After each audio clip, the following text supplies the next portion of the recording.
Good morning mga biyahero. Today Sunday.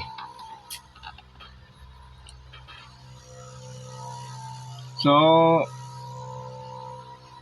kahit linggo may gagawin tayo ngayon mga kabiyahero. Gagawin to ngayon ng palantik ko.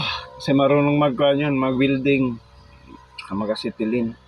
Sinisira nga yung pinto ng truck ko mga kabiyahero sa sobrang kunat na punggal.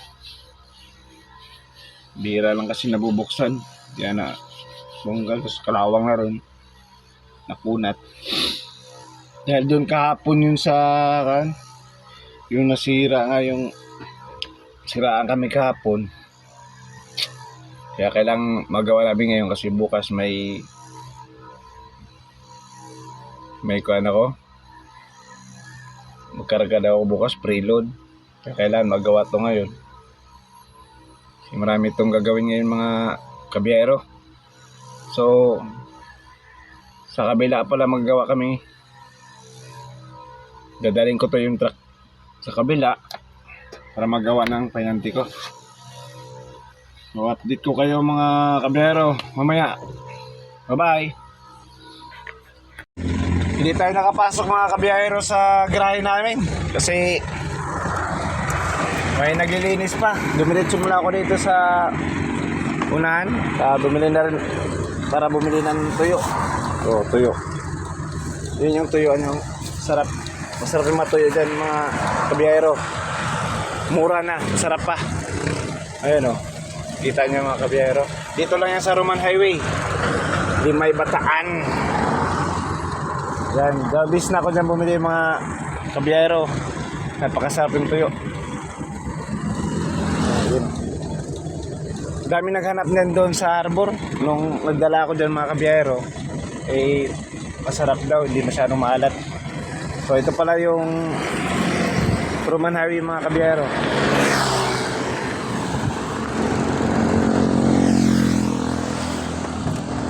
Sabay muna tayo dito mga kabiyahero kasi nga may naglilinis, pero patapos na rin yun. Maya maya makapatos na rin tayo doon. Ito yung plan ng Roman Highway. Napakaganda mga kabiyahero, malawak. Ito na yung pinaka widening nya. 3 lanes, 1, 2, 3, 4 o 4 lanes pala, 4 lanes. Yan, nakalawak. Unti-unti nang na-develop yung Bataan mga kabiyahero.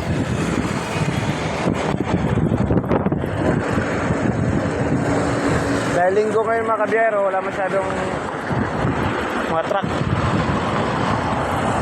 Hindi kaya sa ibang araw na talagang marami mga kotse, so mga kaya namin mga tanker.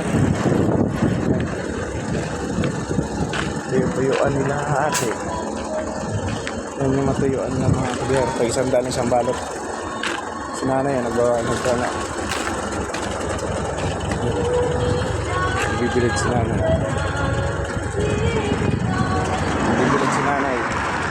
So yun lang mga idol, may update ko kayo pag makapasok na ako dun sa garahe namin.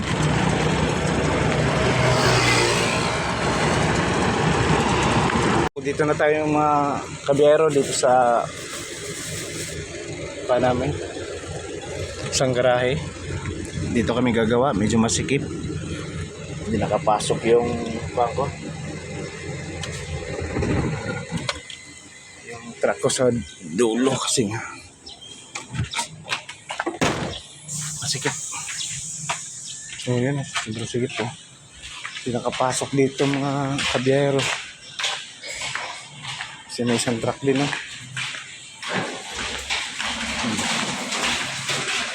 hindi na isagad dito.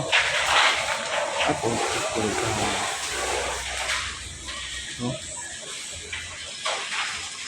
hindi na isagad. Ito yung mga gamit, nutusan pa yung kaya hindi ko bumili ng sabon.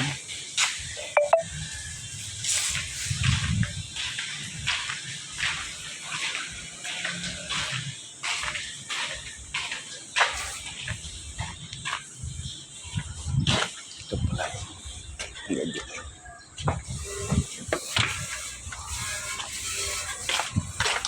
Ito, pinalian ng mga hombre.